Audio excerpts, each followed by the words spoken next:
France and Egypt say a ceasefire in Gaza is possible, and Israel and Hamas aren't rejecting the idea. Can the Sarkozy-Mubarak proposal work? Can the plan be upgraded to a binding Security Council resolution? And can Hamas surrender its grip on Gaza after such losses and deaths? This is Inside Story.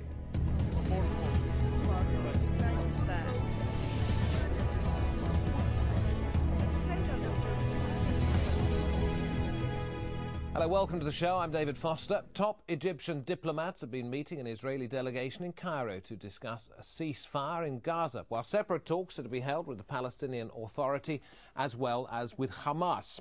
On Tuesday, Egypt and France proposed a plan to end the war on Gaza. The plan has won immediate backing from the United Nations, Europe and also the US. It calls for an immediate and temporary truce between Israel and Hamas to allow humanitarian aid into Gaza and to allow time to broker a more lasting ceasefire. It also seeks a complete arms embargo on Hamas, calling for a halt in arms smuggling. In return, both Egypt and Israel will open border crossings to Gaza. The truce doesn't talk about a permanent lifting of the siege, and this is why it draws a lot of criticism from the Palestinian side. Arab analysts say the proposal doesn't treat Hamas as a representative of the Palestinian people. Instead, it seems to suggest that the group will cease to govern Gaza and simply ignores it. Well, not surprisingly, Hamas officials have said the truce favours Israel, while Israel says it won't discuss opening the border crossings. However, Israel has also said it views the initiative positively and will consider it. Joining us now, our guest from Jerusalem, Nikolai Mladenov, Bulgarian member of the European Parliament and its delegation for relations with Israel.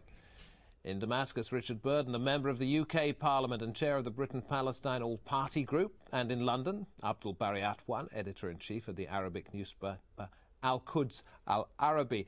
Thanks very much to all three of you. Let me start with you, Bari Atwan. I know you don't think the Sarkozy-Mubarak plan is really workable. What do you think its shortcomings are?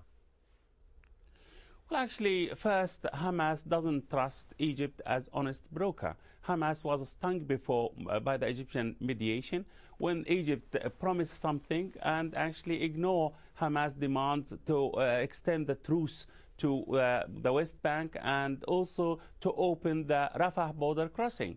So Hamas actually was deceived by the Egyptian mediation when they signed the truce for 6 months, and they don't want to repeat the same experience again. This is one thing.